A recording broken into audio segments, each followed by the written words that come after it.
Assalamualaikum warahmatullahi wabarakatuh. Salam guru penggerak. Saya Iwan Wahyudin, calon guru penggerak angkatan 11. Pada kesempatan kali ini akan menunjukkan dan memaparkan aksi nyata saya pada modul 1.4 tentang budaya positif di sekolah. Selama pendidikan modul-modul CGP, saya dibimbing dan dituntun oleh fasilitator dan pengajar praktik yang sangat luar biasa, yaitu Ibu Dr. Hanik dan Bapak Teteng. Dalam aksi nyata ini, saya melaksanakan dua hal penting dalam modul 1.4. Pertama, praktik membuat keyakinan kelas bersama siswa. Kedua, diseminasi budaya positif kepada rekan-rekan guru sejawat di sekolah tempat saya mengabdi saat ini, yaitu di SMA Nurujaman Cilengkrang. Baik, untuk yang pertama adalah pembuatan keyakinan kelas yang saya laksanakan di kelas 12. Berikut adalah cuplikan kegiatannya.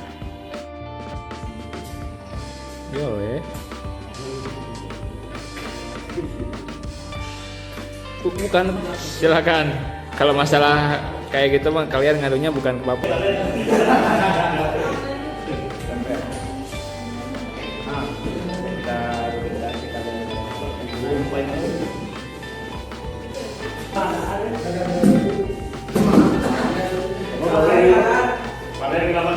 Nah, itu tadi pembuatan keyakinan kelas, dan ini hasilnya. Selanjutnya adalah diseminasi budaya positif kepada rekan guru sejawat di tempat saya mengabdi, yakni di SMA Tergon Nurujaman. Pelaksanaan kegiatan ini dilaksanakan pada hari Senin, tanggal 19 Agustus tahun 2024 pada jam atau pada pukul 13.00 sampai dengan 14.30 waktu Indonesia Barat. Berikut cuplikan kegiatannya. Assalamualaikum warahmatullahi wabarakatuh. Waalaikumsalam warahmatullahi wabarakatuh. Bismillahirrahmanirrahim. Wassalamualaikum warahmatullahi wabarakatuh. Bapak Ibu yang saya hormati, alhamdulillah pada kesempatan kali ini kita kumpul lagi dalam rangka misi saya sebagai calon guru penggerak, yaitu diseminasi guru penggerak, yakni tentang budaya positif di sekolah. Tentu saja banyak sekali hal-hal yang kami pelajari di CGP ini, salah satunya ini, yaitu tentang budaya positif. Ya, saya ingin berperan dalam menciptakan budaya positif di sekolah. Filosofi pendidikan di Hajar Dewantara, ya, katanya pendidikan itu harus menuntun sesuai dengan kodratnya.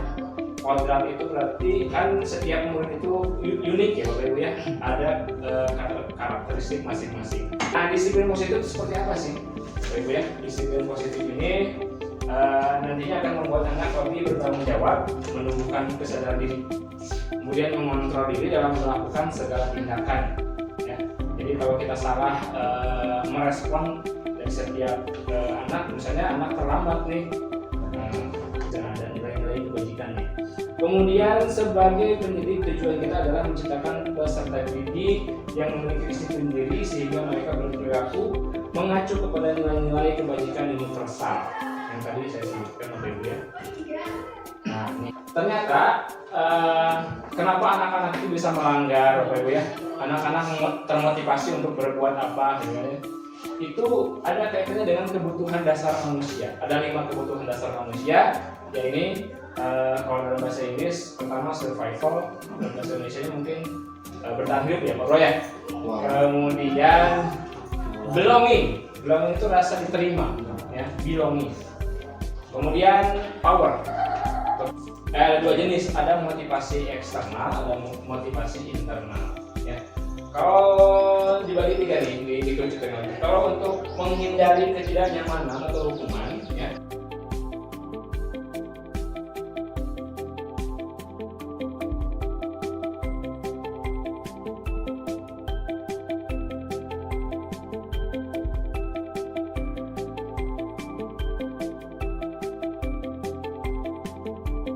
ketika motivasinya itu memang dari eksternal, hanya dari kita, guru masuk.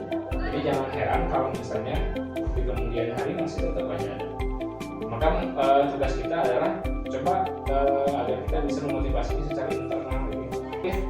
Nah, bagaimana kalau posisi kontrol kita sebagai seorang guru? Nah, ini ada lima ya.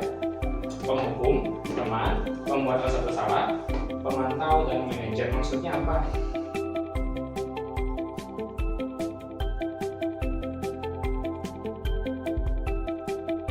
Nah, ya jenis instruksinya. Silakan kamu hormat pada bendera selama 1 jam di lapangan.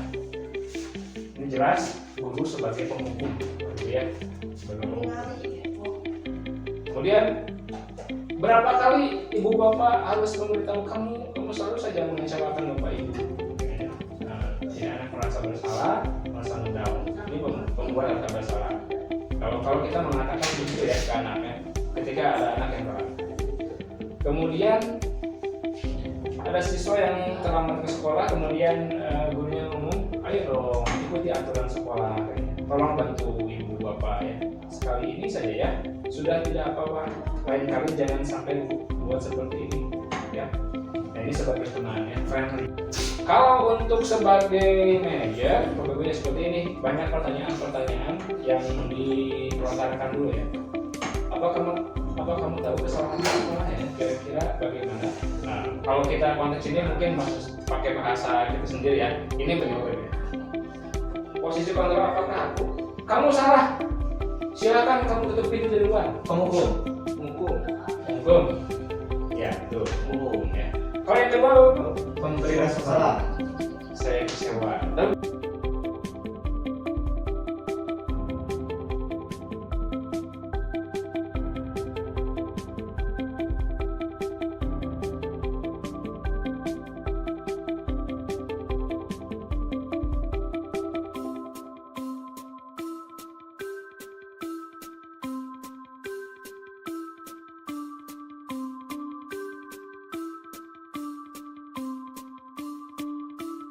Silakan tempel di sini. Dua lagi mental bawah.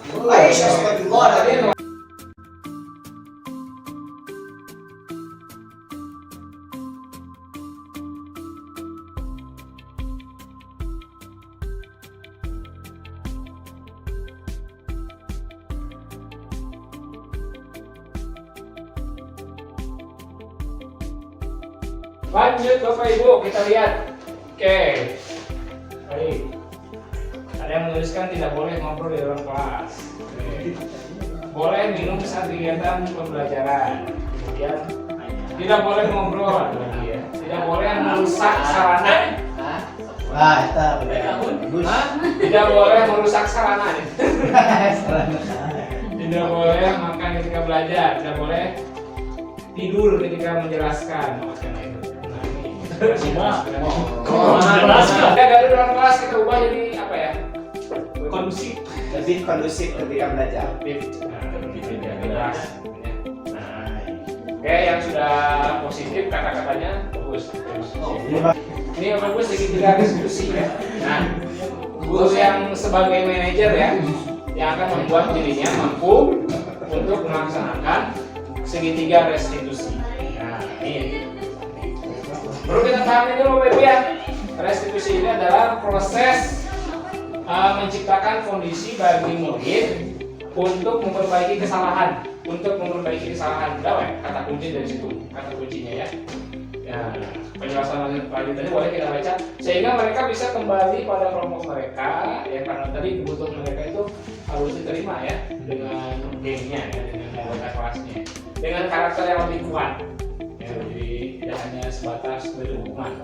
Kemudian restitusi juga merupakan proses kolaboratif yang mengajarkan murid untuk mencari solusi ya dalam kita ya berkolaboratif untuk masalah mereka dan membantu murid berpikir tentang orang seperti apa yang mereka inginkan. Nah, mereka ingin menjadi seorang apa gitu kan?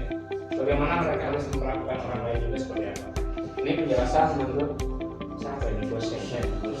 Dosen. Oke. Nah ini Bapak Ibu ada 3.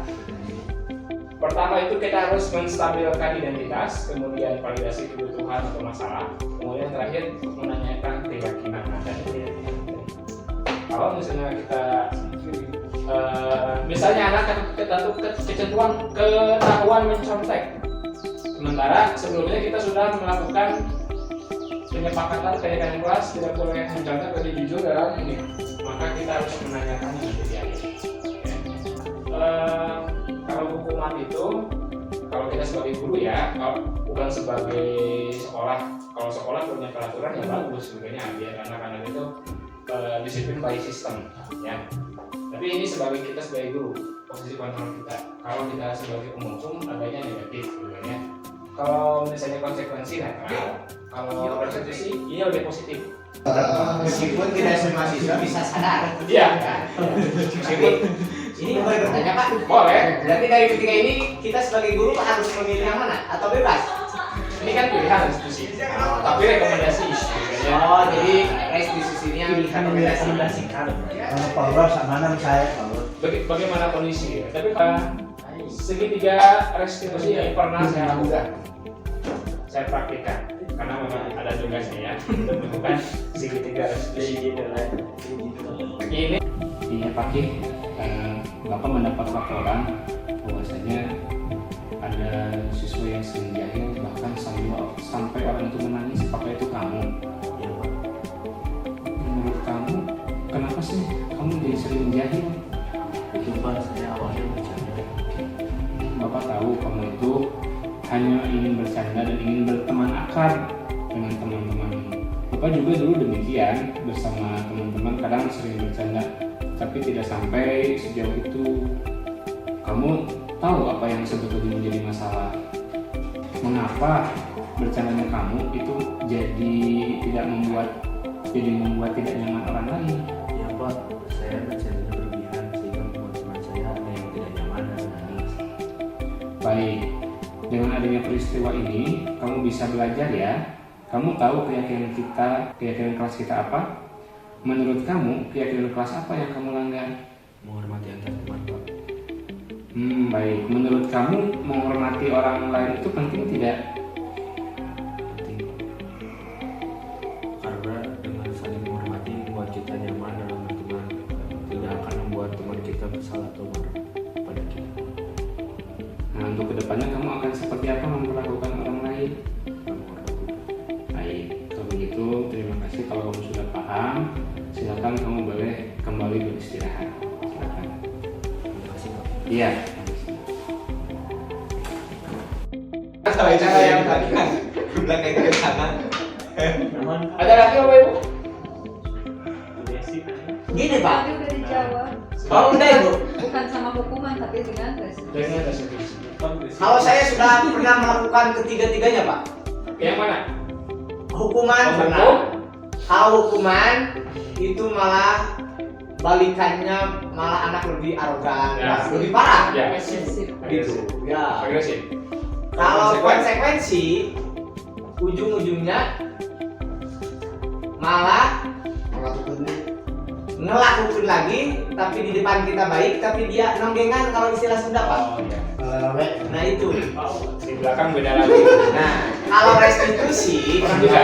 pernah, tapi ini saya ke beberapa orang dan itu kembali kepada pribadi orang itu Pak. Ya. Jadi ketika si anaknya itu lebih dewasa, dia menjadi lebih baik. Tapi ketika anaknya belum dewasa, dia mengakui tapi anggar lagi melakukan. Ya. Katanya. Bisa Ya. bilang seperti itu Bapak. Kan ini pilihan ya. Ini kan upaya sebetulnya. Masalah berhasil atau tidak. Belakangan. Tapi ini menurut saya, terima kasih atas partisipasinya. Semoga kedepannya ini lebih bermanfaat. Amin. Amin. Sekian, wassalamualaikum warahmatullahi wabarakatuh. Baik, itulah tadi pemaparan aksi nyata modul 1.4 yang sudah saya aplikasikan dan implementasikan di sekolah bersama siswa dan guru-guru, yakni tentang pembuatan keyakinan kelas dan diseminasi budaya positif kepada guru-guru di sekolah. Sekian dan terima kasih. Mohon maaf apabila ada kesalahan. Semoga kita lekas tergerak, kemudian bergerak dan menggerakkan. Sekian, wassalamualaikum warahmatullahi wabarakatuh.